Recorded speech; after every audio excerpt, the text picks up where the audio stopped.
मुखालिफत करा था, मैं स्पीच भी डाला उसकी। क्रिमिनल जूरिस्प्रूडेंस में आप 2 साल से 10 साल कर देंगे, ये क्या है भाई? ये क्या बनाना चाह रहे इस मुल्क को आप? ठीक है, वो गलत है, क्राइम है, मगर 10 साल कैसा करेंगे आप? और उसमें आप बेल नहीं होंगी। मैं उस वक्त वार्न करा था लोकसभा में मेरी स्पीच में, मगर 306 आप लोग आज हवा में उड़ रहे हैं, जमीन पे पैर ही नहीं है आपके।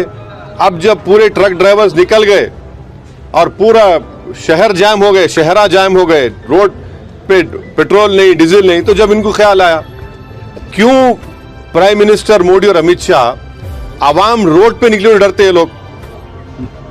अबे पार्लियामेंट हम बोले आपको वार्न करे मत करो ये काम आप, मगर आप नहीं सुने। मैं फिर से कह रहा हूं, ये जो नया तीनों फौजदारी के कानून लाए, ये रोलेट एक्ट की याद दिलाता है।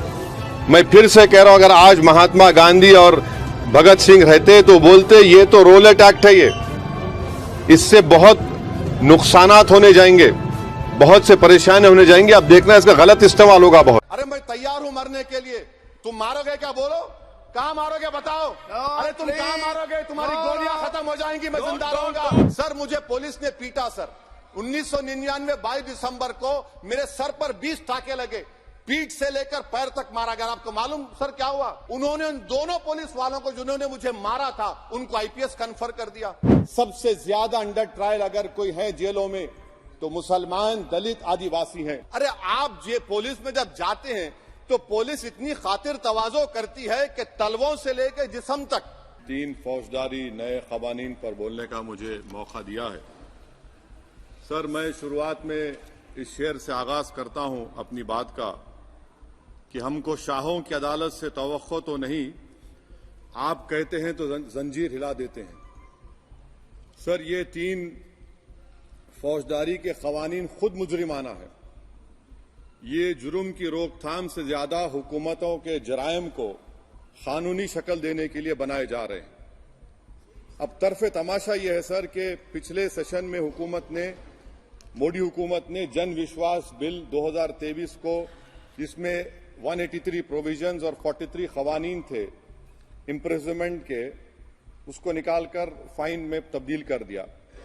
उसमें ड्रग्स एंड कॉस्मेटिक्स एक्ट को भी तरमीम की गई और सजा के बजाय सबस्टैंडर्ड ड्रग्स के लिए आपने फाइन ला लिया।